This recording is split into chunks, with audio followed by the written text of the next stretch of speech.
Welcome to my channel history IQ.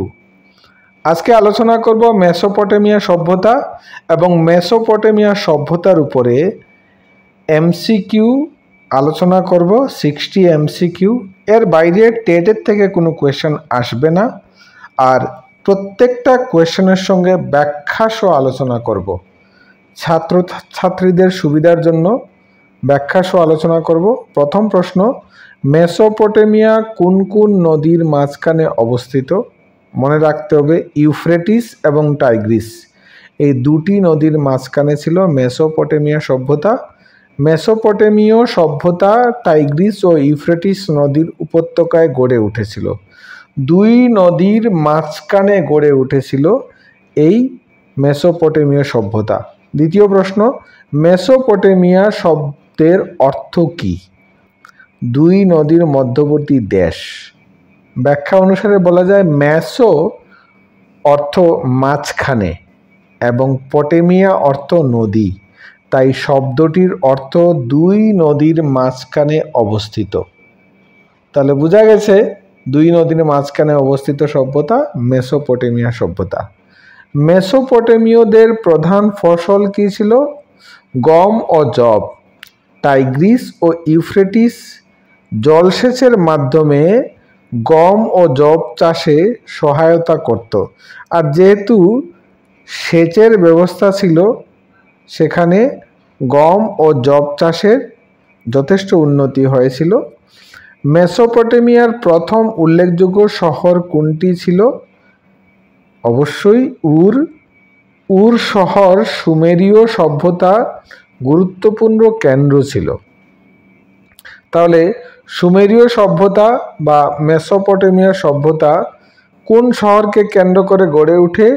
সেটা হচ্ছে উর। বেবিলনের বিখ্যাত রাজা হাম্মুরারির কৃতিত্ব কী ছিল? হাম্মুরারি বিশ্বে প্রথম আইন সংকলন করেছিলেন। হাম্মুরারির ইতিহাসে প্রথম বিধিবদ্ধ আইন প্রণয়ন করেন, যা হাম্মুরারির সংহিতা নামে পরিচিত। এই হাম্মুরারির সংহিতাকে অনুসরণ করে বিশ্বে বিভিন্ন সংবিধান বা আইন সংহিতা রচিত হয়েছে। জিগারাট কি ছিল? মেসোপটেমিয়াতে জিগারাট বলতে কি বোঝাতো? সোপানাকৃতির মন্দির। জিগারাট ছিল ধাপে ধাপে একটি বিশাল মন্দির, যেখানে দেবদেবীদের উপাসনা করা হতো।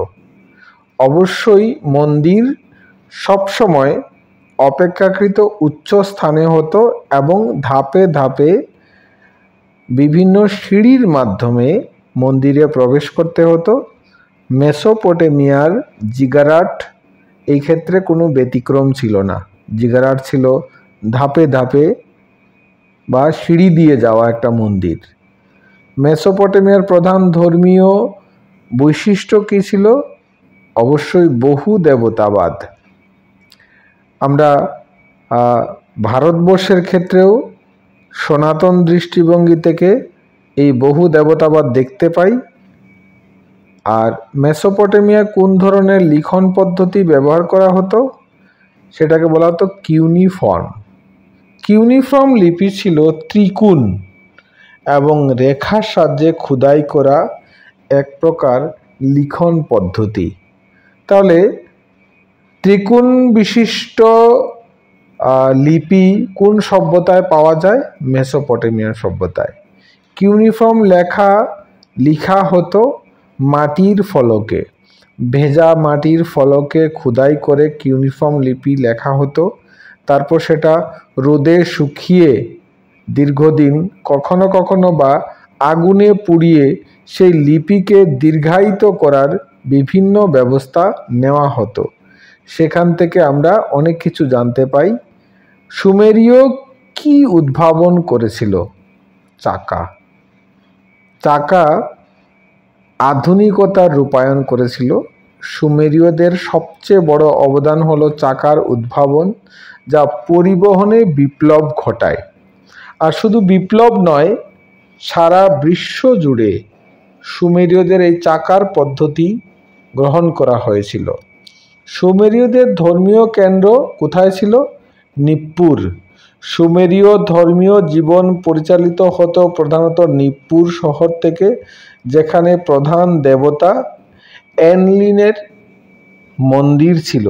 এই এনলিলের মন্দিরকে কেন্দ্র করে সমগ্র সুমেরীয় সভ্যতার ধার্মিক ক্রিয়াকলাপ পরিচালিত হতো। এর জন্য এই সুসা শহর ছিল সবচেয়ে গুরুত্বপূর্ণ।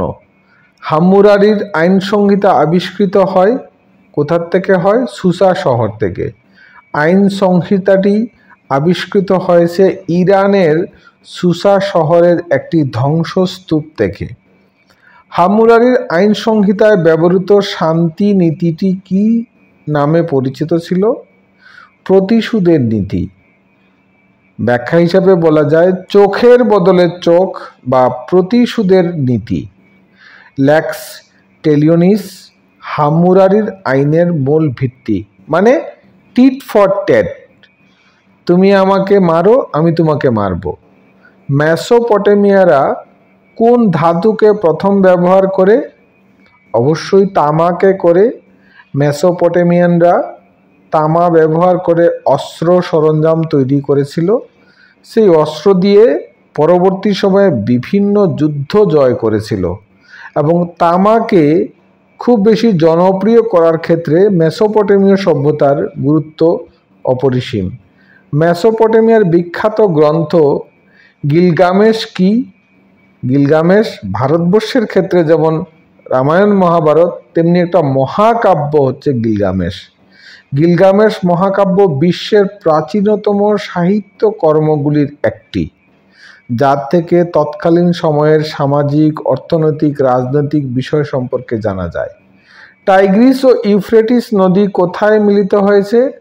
শাত আল আরব, অর্থাৎ টাইগ্রিস ও ইউফ্রেটিস মিলিত হয়ে শাত আল আরব নদী তৈরি করে, যা পারস্য উপসাগরে পতিত হয়। পারস্য উপসাগরে পতিত হয় অর্থাৎ পারস্যের গুরুত্বপূর্ণ একটা নদী। বেবিলন নগরীর বিখ্যাত ঝুলন্ত উদ্যান কোনটি ছিল? প্রাচীন বিশ্বের 7 আশ্চর্যের একটি। বেবিলনের ঝুলন্ত উদ্যান ছিল বিশ্ব আশ্চর্যের অন্যতম এবং নেবুচাদনেজার তা তৈরি করেছিলেন। এই নেবুচাদনেজার এটা তৈরি করেছিলেন। মেসোপটেমীয় সভ্যতার মানুষ কোন গণনা পদ্ধতি অনুসরণ করত? 60 ভিত্তিক গণনা। এই 60 ভিত্তিক গণনা কি? 60 ভিত্তিক গণনার ভিত্তিতে তারা সময়, কোণ, ঘন্টা নির্ধারণ করত। এখনও 60 সেকেন্ডে 1 মিনিট পদ্ধতি চলে আসছে এবং সারা বিশ্ব তা অনুসরণ করে। সুমেরীয়রা চন্দ্রমাস নির্ধারণ কিভাবে করত? চন্দ্রচক্র দেখে করত। তারা চাঁদের বিভিন্ন দশা দেখে মাস গণনা করত আর সময় হিসাবে তারা 60 সেকেন্ড, 60 মিনিট সেগুলিকে অনুসরণ করত। তাহলে সুমেরীয়রা চন্দ্রমাস নির্ধারণ করার সেই পদ্ধতি অনুসরণ করত। নিবেতে শহরের কোন বিখ্যাত প্রতিষ্ঠান ছিল? অবশ্যই সেখানে লাইব্রেরি ছিল। রাজা আশুরবাণীপালের প্রতিষ্ঠিত নিবেতে লাইব্রেরি ছিল মেসোপটেমিয়ার জ্ঞান ভাণ্ডার। আর অবশ্যই একটা সভ্যতার জ্ঞান ভাণ্ডার হচ্ছে তার লাইব্রেরি। মেসোপটেমীয় সভ্যতার প্রথম শহর ছিল উরুক। উরুক ছিল প্রথম শহর যেখানে নগর সভ্যতার বৈশিষ্ট্য স্পষ্টভাবে দেখা যায়। আর সেই নগর সভ্যতাকে কেন্দ্র করে সমগ্র সভ্যতা তার বৈশিষ্ট্য খুঁজে পায় এবং তা পরিব্যাপ্ত হয় সমগ্র পৃথিবীব্যাপী। জিগুরাট কি ছিল? মন্দির আকৃতির স্তূপ বা স্তম্ভ। জিগুরাট ছিল ধাপে ধাপে তৈরি উঁচু মন্দির দেবতার পূজার জন্য, অর্থাৎ দেবতার পূজা অর্চনার জন্য যে স্থান ছিল সেটা অপেক্ষাকৃত উঁচু স্থানে স্থাপন করা হয়েছিল। সুমেরীয়দের লেখালেখির পদ্ধতি কি নামে পরিচিত ছিল? সেটা হচ্ছে কিউনিফর্ম। কিউনিফর্ম হচ্ছে ওয়েডেজ শেপড ছিল সুমেরীয় লিপি, যা মাটি ফলকে খোদাই করে লেখা হতো। আগেই বলেছি, সেটাকে কখনো রৌদে শুকিয়ে অথবা আগুনে পুড়িয়ে শক্ত করা হতো। কিউনিফর্ম লিপি কোন উপকরণে লেখা হতো? কাদার ফলকে। তারা ভেজা কাদার ফলকে লিখে তা শুকিয়ে সংরক্ষণ করত এবং কখনো কখনো সেটা আগুনে পুড়িয়ে শক্ত করা হতো, যা দীর্ঘদিন যাবৎ পরবর্তী প্রজন্ম যাতে দেখতে পায়। মেসোপটেমিয়ার সবচেয়ে শক্তিশালী ও বিখ্যাত রাজা কে ছিলেন? অবশ্যই হাম্মুরাবি ছিলেন। হাম্মুরাবি আইনের মাধ্যমে এবং বেবিলনকে শক্তিশালী করে বিখ্যাত হন, আর তার আইন সংহিতাকে সমগ্র পৃথিবীব্যাপী অনুসরণ করা হয়। এর জন্য তিনি ইতিহাসে বিখ্যাত হয়ে আছেন। গিলগামেশ মহাকাব্যের প্রধান চরিত্র কে ছিলেন? অবশ্যই উরুকের রাজা। গিলগামেশ ছিলেন উরুক নগরীর ঐতিহাসিক রাজা এবং এই মহাকাব্যের মহানায়ক ছিলেন গিলগামেশ। তাহলে এখানে প্রশ্ন আসতে পারে যে উরুকের রাজা কে ছিলেন, অথবা গিলগামেশ উরুক নগরীর ঐতিহাসিক রাজা কে ছিলেন? বেবিলন শব্দের অর্থ কি? বেবিলন শব্দের অর্থ হচ্ছে ঈশ্বরের দরজা। বেবিলন শব্দটি এসেছে আকাদীয় শব্দ বাবিলিউ থেকে, যার অর্থ গডস গেট, যা ঈশ্বরের দরজা। অর্থাৎ ঈশ্বর যেই দরজা দিয়ে পদার্পণ করেন সেটা। হাম্মুরাবির আইন সংহিতা লেখা হয়েছিল কিসে লেখা হয়েছিল? পাথরের স্তম্ভে। এই আইনগুলি পাথরের স্তম্ভে খোদাই করা হয়েছিল যাতে জনগণ দেখতে পায়। এর জন্যই ধ্বংসস্তূপ থেকে তার এই আইন সংহিতা উদ্ধার করা হয়েছিল, আর যেহেতু পাথরে লেখা হয়েছিল তাই উদ্ধার করতে সম্ভব হয়েছিল। মেসোপটেমিয়ানরা কিভাবে কৃষিকাজ করত? অবশ্যই সেচ ব্যবস্থার মাধ্যমে, কেননা এটা ছিল নদীমাতৃক সভ্যতা। টাইগ্রিস এবং ইউফ্রেটিস নদী থেকে কৃত্রিম সেচ ব্যবস্থা তৈরি করে তারা চাষ করত। আর এখানে মনে রাখতে হবে, মেসোপটেমিয়ানরাই সর্বপ্রথম নদী থেকে সেচ ব্যবস্থার উদ্ভাবন করেছিল। মেসোপটেমীয় দেবতাদের বলা হতো আনুনাকি। এই আনুনাকি বলতে কি বুঝি? আনুনাকি ছিল তাদের প্রধান দেবতাদের সমষ্টিগত নাম, অর্থাৎ একগুচ্ছ দেবতাদের আনুনাকি নামে অভিহিত করা হতো, আর এই দেবতাকে তারা সশ্রদ্ধভাবে পূজার্চনা করত। উর কোন সভ্যতার বিখ্যাত শহর ছিল? অবশ্যই সুমেরীয় সভ্যতার। উর শহরটি সুমেরীয়দের একটি প্রধান নগর ছিল। এই নগরকে কেন্দ্র করেই তাদের সমগ্র সভ্যতা গড়ে উঠেছিল, যেখানে কৃষি ব্যবস্থা, সেচ ব্যবস্থা, আইন সংহিতা বিভিন্ন বিষয় পরিচালিত হতো। আর কিউনিফর্ম লিপিতে লিখতে কি ব্যবহার করা হতো? Pen stylus. মাটির ফলকে স্টাইলাস দিয়ে খোদাই করে লেখা হতো, আর এই লেখাকে দীর্ঘায়িত করতে তারা কখনো রোদে শুকিয়ে, অর্থাৎ বেশিরভাগ সময়ে রোদে শুকিয়ে, এবং কখনো কখনো আগুনে পুড়িয়ে করত। হাম্মুরাবি কার রাজা ছিলেন? অবশ্যই বেবিলনের রাজা ছিলেন। তিনি বেবিলনের ষষ্ঠ রাজা ছিলেন এবং একটি সুবৃহৎ সাম্রাজ্য তিনি গড়ে তুলেছিলেন। এবং এই হাম্মুরাবি ছিলেন তখনকার একজন শ্রেষ্ঠ রাজা। গিলগামেশ মহাকাব্যে প্রথম কোন ভাষায় লেখা হয়েছিল? আকাদীয় ভাষায় লেখা হয়েছিল। গিলগামেশ মহাকাব্য আকাদীয় ভাষায় লিখিত অন্যতম প্রাচীন সাহিত্য। তাহলে আকাদীয় ভাষা এবং ভারতবর্ষের ক্ষেত্রে রামায়ণ মহাভারত লেখা হয়েছিল সংস্কৃত ভাষায়। তাহলে এই দুইটা ভাষা এবং তার সঙ্গে গিলগামেশ ছিল অন্যতম প্রাচীন ভাষা। মেসোপটেমিয়ারা কোন ক্যালেন্ডার ব্যবহার করত? চন্দ্র মাস ভিত্তিক ক্যালেন্ডার ব্যবহার করত। তারা চাঁদের গতিপথ অনুসারে ক্যালেন্ডার তৈরি করত এবং সমগ্র বছর ধরে সেই ক্যালেন্ডারকে অনুসরণ করত এবং তাদের দৈনন্দিন কাজও এর মাধ্যমে পরিচালিত হতো। টাইগ্রিস ও ইউফ্রেটিস নদীর মিলিত হয়ে কি গঠন করেছিল? শার্ট আল আরব। তাহলে এই শার্ট আল আরব কি? এই দুটি নদী বর্তমানে ইরাকের দক্ষিণে মিলিত হয়ে শার্ট আল আরব নদী গঠন করে, যাকে কেন্দ্র করে মধ্যপ্রাচ্যের বিভিন্ন সভ্যতা গড়ে ওঠে। আসিরীয় সভ্যতার রাজধানী কোথায় ছিল? নিনেভে।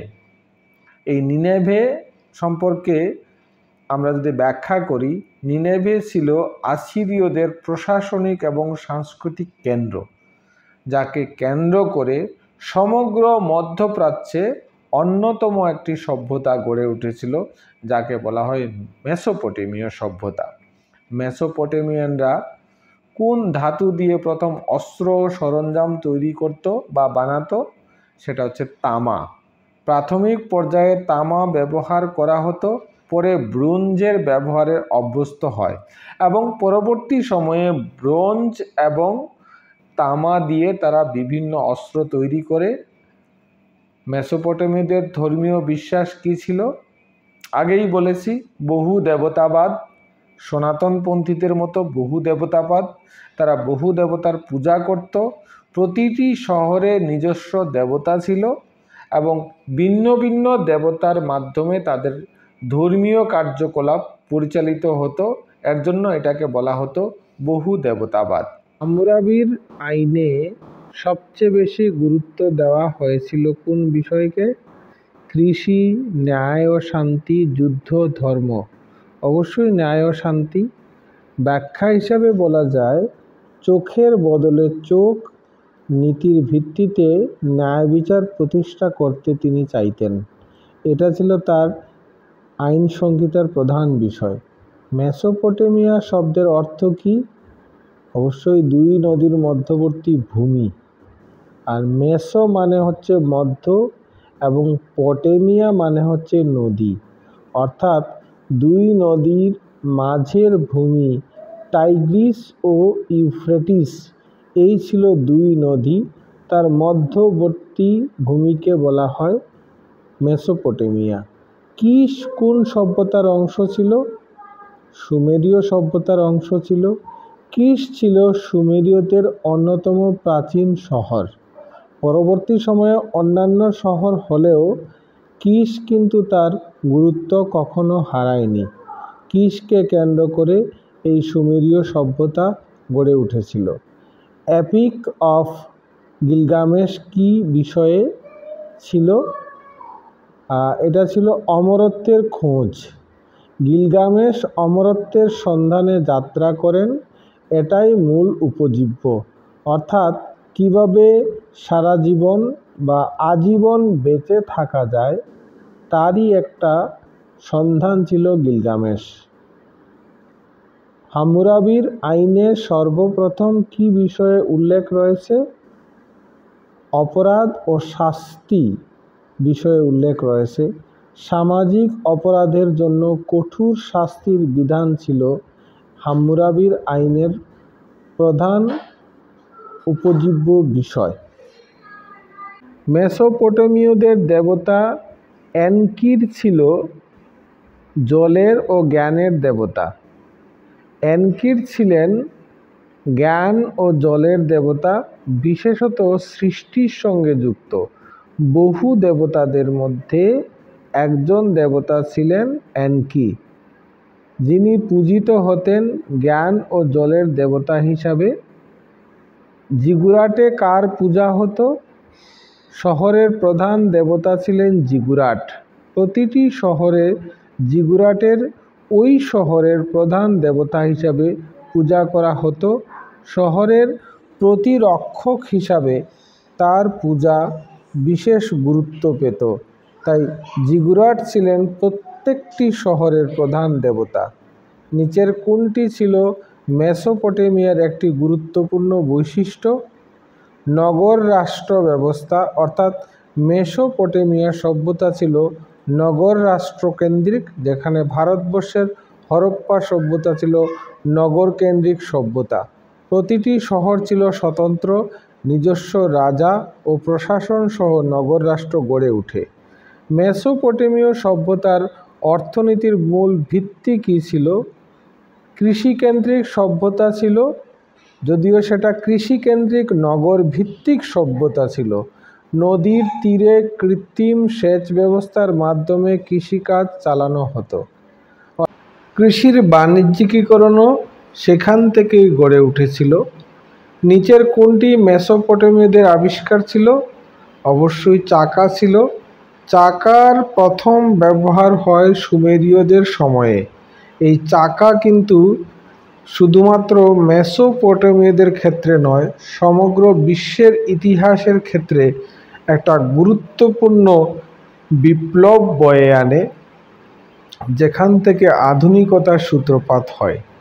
মেসোপটেমীয়রা কোন ধরনের ধর্মীয় বিশ্বাসে বিশ্বাসী ছিল? প্রকৃতি ও দেবতার পূজায় বিশ্বাসী ছিল। তারা প্রকৃতির শক্তি ও দেবতাদের পূজার মাধ্যমে ধর্ম পালন করত, আর তাদের পূজা পদ্ধতির মাধ্যমে বহু দেবতার পূজা প্রাধান্য পেত। এক একটি শহরে এক এক ধরনের দেবতাকে পূজা করা হতো। হাম্মুরাবির শাসন আমলে আইনের উৎস কী ছিল? দেবতাদের আদেশ। অর্থাৎ আইনের উৎস হিসাবে হাম্মুরাবি দেবতা শামাস এর কাছ থেকে নির্দেশ পেয়েছেন বলে দাবি করা হয়, যদিও ঐতিহাসিকভাবে এই বিষয়গুলি স্বীকৃতি পায়নি। মেসোপটেমীয়দের প্রধান খাদ্য কী ছিল? মেসোপটেমীয়দের প্রধান খাদ্য ছিল বার্লি বা জো। বার্লি ছিল তাদের প্রধান খাদ্যশস্য ও অর্থনৈতিক মুদ্রার বিকল্প। কিউনিফর্ম লিপি কত রকমের চিহ্ন দিয়ে গঠিত ছিল? প্রায় ৬০০টি চিহ্ন ছিল কিউনিফর্ম লিপিতে। কিউনিফর্ম লিপি প্রায় ৬০০টি প্রতীক বা চিহ্ন দিয়ে গঠিত ছিল, আর এই চিহ্নের মাধ্যমে তাদের বিভিন্ন বৈশিষ্ট্য প্রকাশিত হয়, যা মেসোপটেমিয়া সভ্যতার আবিষ্কার করতে সম্ভব হয়। ইউফ্রেটিস নদী কোন দিক দিয়ে প্রবাহিত হয়েছে? এটা অবশ্যই প্রবাহিত হয়েছে দক্ষিণ পূর্ব দিকে। পশ্চিম দিকে, উত্তর দিকে, উত্তর পশ্চিম দিকে, সঠিক উত্তর দক্ষিণ পূর্ব দিকে। এবং ব্যাখ্যা হিসাবে বলা যায় এটি দক্ষিণ পূর্ব দিকে প্রবাহিত হয়েছে। মেসোপটেমীয়দের শিল্পকলায় প্রধানত কী প্রকাশ পেত? দেবতা ও রাজা।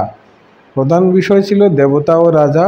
তাদের ভাস্কর্য, মূর্তি ও দেওয়ালে দেবতা ও রাজাদের উপস্থাপন ছিল মুখ্য বিষয়, আর দেবতা এবং রাজাকে একই মনে করত মেসোপটেমীয় সভ্যতার মানুষগণ। প্রথম লিখিত সংবিধানের নাম কি ছিল? হাম্মুরাবির কোড। হাম্মুরাবির বিধিবদ্ধ আইনি ইতিহাসে প্রথম সম্পূর্ণ সংবিধান, যেখানে এই সংবিধানকে বলা হয় হাম্মুরাবির আইন সংহিতা। যে আইন সংহিতাকে কেন্দ্র করে বিশ্ব সংবিধান গড়ে ওঠে। উর নামও ছিল কোন রাজ্য থেকে? সেটা ছিল সুমের রাজ্য থেকে। উর নামও সুমেরের উর শহরের রাজা ছিলেন এবং তিনিও আইন প্রণয়ন করেছিলেন। হাম্মুরাবির আইন সংহিতা রচনার পূর্ববর্তী আইন ছিল উর নামু। মেসোপটেমিয়ারা প্রধানত কোন ধরনের ঘর বানাতো? কাঁচা ইটের ঘর বানাতো, যেটা হরপ্পা সভ্যতার সঙ্গে মিল রয়েছে। ব্যাখ্যা হিসাবে বলা যায় নদীর কাদামাটি দিয়ে বানানো কাঁচা ইট ছিল গৃহ নির্মাণের প্রধান উপাদান, আর এটা অপেক্ষাকৃত সহজ ছিল। মেসোপটেমিয়ার কৃষি নির্ভর ছিল সেচ ব্যবস্থার উপর।